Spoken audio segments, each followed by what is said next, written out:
Hello friends, இப்போ வந்து நம்ம ஓம் பொடி செய்யலாம். அதுக்கு தேவையான ஓமம் போட்டு வச்சுருக்கேன். இங்கே பாருங்கள், கொஞ்சமாக போட்டிருக்கேன், அரை டீஸ்பூன். இது அப்படியே நைஸாக அரைச்சிக்கலாம். கொஞ்சமாக தண்ணி விட்டு அரைச்சிக்கலாம்.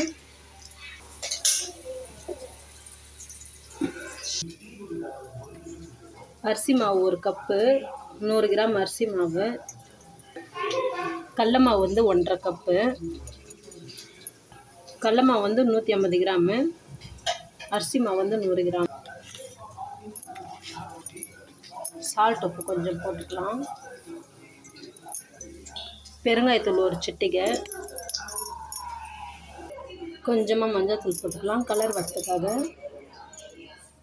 என்கிட்ட இப்போதைக்கு வெண்ணெய் இல்லை, வெண்ணெய் இல்லத்தால் எண்ணெய் கொஞ்சம் சூடு பண்ணி ஊற்றிக்கலாம்.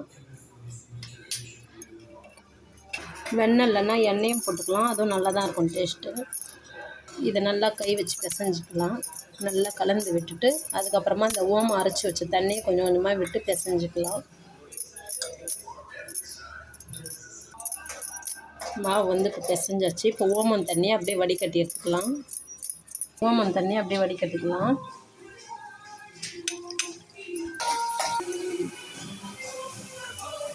இந்த ஓமம் தண்ணி அப்படியே ஊற்றி கலந்துக்கலாம். இப்போது கூட பத்தலைன்னா தண்ணி நம்ம கொஞ்சம் ஊற்றி கலந்துக்கலாம்.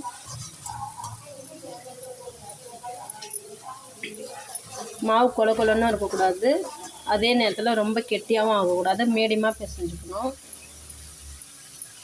கொஞ்சமாக தண்ணி ஊற்றி பிசைஞ்சுக்கலாம்.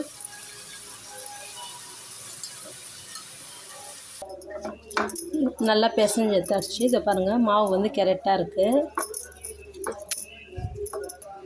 இது பாருங்கள், இந்த மாதிரி இருக்கும். ஓம் பொடி வந்து இந்த சல்லடை வந்து இப்படி இருக்கும்.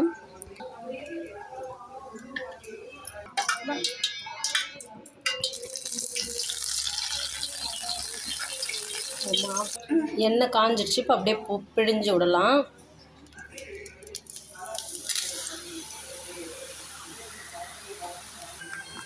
மஞ்சத்தூள் வந்து கொஞ்சம் கம்மியாக போட்டேன், அதால் அப்படி தெரியுது. கொலை வந்து இதில் மாற்றிட்டேன்.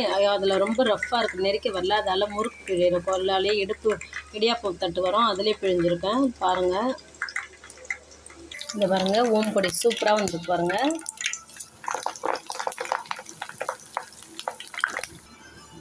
இங்கே பாருங்கள், சூப்பராக வந்துருக்கு பாருங்கள் ஓம் பொடி. மேலே கருவேப்பிலெல்லாம் போட்டு நல்லா அழகாக இருக்கு பாருங்கள். சூப்பராக இருக்கு பாருங்கள்.